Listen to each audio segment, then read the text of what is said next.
बात तकरीबन 2 महीने पहले की है। गोमती नगर में आशिमा नाम की महिला किराए पर रहती थी। उसकी एक जवान बेटी थी तथा उसका एक छोटा लड़का था। उसके आदमी गंगाराम को कैंसर था, इसीलिए वह ज्यादा दिन जिंदा नहीं रहता है, वह मर जाता है। अब उसके मरने के बाद सारा बोझ आशिमा के ऊपर आ गया था। आसमान की बेटी का नाम नताशा था, जिसकी उम्र 19 वर्ष थी और बेटा 2 साल का था। अब आशिमा काम करने के लिए दूसरों के घर जाती थी, पोछा लगती थी, वह बर्तन धुलती थी, घर का सारा काम करती थी और बेचारी कर भी क्या सकती थी। उसकी बेटी जो भी 12 में पढ़ रही थी, उसके स्कूल की फीस बहुत ही महंगी थी, इसीलिए उसकी माँ उसका स्कूल बंद करवा देती हैं और उसे कहते हैं कि तुम घर पर ही ट्यूशन बच्चों को पढ़ाओ। घर का किराया भी बहुत हो चुका था। किराएदार रोज किराया मांगने के लिए आता था। वह किराएदार बहुत ही क्रूर था, उसे आत्मा पर बिल्कुल दया नहीं आती थी। एक दिन आशिमा के देवर रामनाथ ने आशिमा को कॉल किया और बोला, भाभी आप मेरे होते हुए वहाँ अकेले रहती हैं, मुझे बिल्कुल नहीं अच्छा लगता है, आप मेरे घर पर रहिए।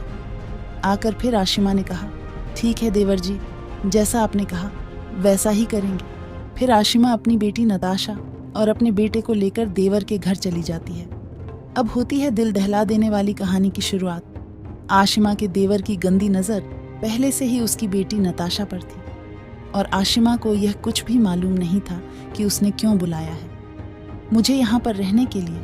रामनाथ की बीवी सुनीता अपनी देवरानी से बहुत जलती है। वह रामनाथ से कहती है, तुमने इन्हें क्यों बुलाया है? तो रामनाथ बड़ी मुश्किल से उससे समझा बूझकर कहता है कि यह बस 1 महीने के लिए ही रुकेंगे, फिर चली जाएगी। एल तुम कुछ ना बोलना। तब रामनाथ की बीवी बोलती है, ठीक है, बस 1 ही महीना, उसके बाद या तो यह या तो मैं। अब नताशा का चाचा रामनाथ नताशा तथा उसकी माँ को रूम दे देता है। मुझे तो सोच के शर्म आ रही है, कोई चाचा ऐसा कैसे हो सकता है? उसने पहले से ही अपने भतीजी के रूम में एक छोटा सा कैमरा लगा कर रखा था। वह एक बाथरूम में भी लगा कर रखा था। वह उसे रोज देखता था और हमेशा उसी के बारे में सोचा करता था। एक दिन जब सुनीता काम पर चली जाती है तो वह रूम के अंदर घुस जाता है और नताशा से बोलता है, बेटा आज तुमने खाने में क्या बनाया है? तो नताशा बोलती है, चाचा मैं बैंगन की सब्जी बनाई है, आप कहेंगे तो मैं लेकर आऊं। रामनाथ कहता है, ठीक है बेटा, जो लेकर आओ। वह खाना खाने लगता है और नताशा को घूरने लगता है। अब उसकी तलब नहीं रुक रही थी। वह एकदम से उठता है और दरवाज़ा बंद कर देता है। अब नताशा पूछता है, चाचा जी आपने दरवाज़ा क्यों बंद किया है? वह तुरंत जाकर नताशा को पकड़ लेता है और उसके मुंह पर कस के हाथ रख देता है और उसे सीधा बेड पर ले जाता है और उसके कपड़े खोलकर ज़बरदस्ती उसके साथ सब करता है। वह बहुत रोने लगती है। वह सीखने की कोशिश कर तो रही थी, मगर उसने उसके ऊपर हाथ रखा था, इसलिए वह चीख नहीं पा रही थी। वह बड़ी बेरहमी से उसके साथ सब करता है। तकरीबन 2 से 3 घंटे करने के बाद वह चला जाता है और नताशा से कहता है कि अगर तुमने अपनी मम्मी से बताने की कोशिश की, तुम ये वीडियो तुम्हारी इंटरनेट पर वायरल कर दूंगा। नताशा बहुत डर जाती है और वह बहुत रोती है। जब शाम को उसकी मम्मी आई हैं तो नताशा की ऐसी हालत देखकर उससे पूछता है, नताशा बेटी तुम्हें क्या हुआ? नताशा पहले तो कुछ नहीं बताती है, मगर वह हिम्मत करके बताती है, माँ चाचा ने मेरे साथ सब किया है, मैं क्या करूँ, कहाँ जाऊँ, मैं मुझे यहाँ से ले चलो, मैं यहाँ नहीं रहूँगी। तब उसकी माँ कहती है, बेटा आप हमें झेलना ही पड़ेगा, क्योंकि हम लोगों के पास किराए तक के पैसे नहीं, अब हमें ये सब तो झेलना ही पड़ेगा, मैं भी क्या कर सकती हूँ। नताशा की माँ की ऐसी सोच से नताशा बहुत रोने लगती है। अब उसकी माँ कहती है, ये बात किसी को मत बताना, तेरा चाचा जो कर रहा है उसे करने दे, हम कर भी कह सकते हैं, अगर उसने हमें यहाँ से निकाल दिया तो हम रहेंगे, कहाँ जाकर जैसा चल रहा है वैसा चलने। अब उसका चाचा 2 से 3 दिन बाद आता और उसे पर हैवान की तरह जुड़ जाता था। वह दिन पर दिन बहुत रोती थी और किसी से कुछ नहीं कह पाती थी। ऐसे ही 20 दिन बीत गए थे। अचानक से नताशा को बहुत उल्टी हो रही थी, तो उसकी माँ ने उसे दवा दे दी और कहा, इसे खाकर सो जाओ। दवा खाने के बाद भी उसकी उल्टी बंद नहीं हुई। फिर सुबह नताशा की माँ उसे डॉक्टर के पास ले गई तो डॉक्टर ने बताया कि आपकी बेटी तो पेट से है।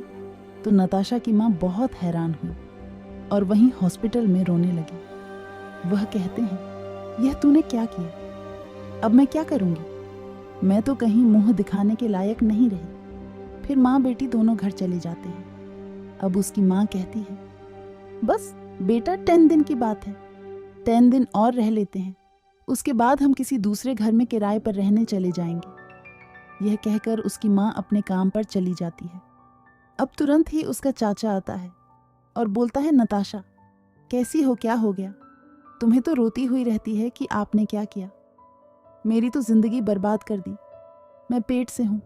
अब रामनाथ घबरा जाता है और उससे कहता है, अगर तूने मेरे बारे में किसी को भी थोड़ा सा भी बताया तो मैं तुझे मार डालूंगा। नताशा बहुत रो रही थी। अचानक से नताशा की चाची वहां आ जाती हैं और नताशा से पूछता है, नताशा क्या हुआ, तुम्हें इतना रो क्यों रही हो? बाहर तक आवाज आ रही है। तब रामनाथ कहता है, कुछ नहीं हुआ, बिटिया को थोड़ी इसकी तबीयत खराब है। फिर नताशा हिम्मत करके जोर से कहती है, चाचा मुझे बचा लीजिए। चाचा से उसकी चाची बोलती है, क्या हुआ बिटिया, बोलो। तो वह कहती है, चाचा ने मेरे साथ सब कुछ किया है, अपने पेट से हो गई हूं चाचा, अब मैं क्या करूं? उसकी चाची सर पर हाथ रखकर बैठ जाती है। उसकी चाची अमरनाथ से कहती है, तू जैसी बीवी होने से अच्छा मैं विधवा हो जाऊं। वह तुरंत ही नीचे जाती है और पुलिस को फोन कर देती है। पुलिस आ ही रही थी तो रामनाथ वहां से भाग जाता है। अब पुलिस उसकी 2 से 3 दिन तलाश करती है। 5वें दिन वह मिल जाता है। अब कोर्ट में उसे जीवन कारावास की सजा सुना दी जाती है। अब नताशा उसे बच्चों को गिरा देती है और 2 साल बाद उसकी मां नताशा की शादी कर देती है। अब वह नई जिंदगी जीने लगती है। इस क्राइम स्टोरी में अब हम विदा लेते। ऐसे ही क्राइम स्टोरियों के लिए हमारे चैनल को सब्सक्राइब करें। मिलते हैं किसी और क्राइम स्टोरी में, तब तक के लिए धन्यवाद।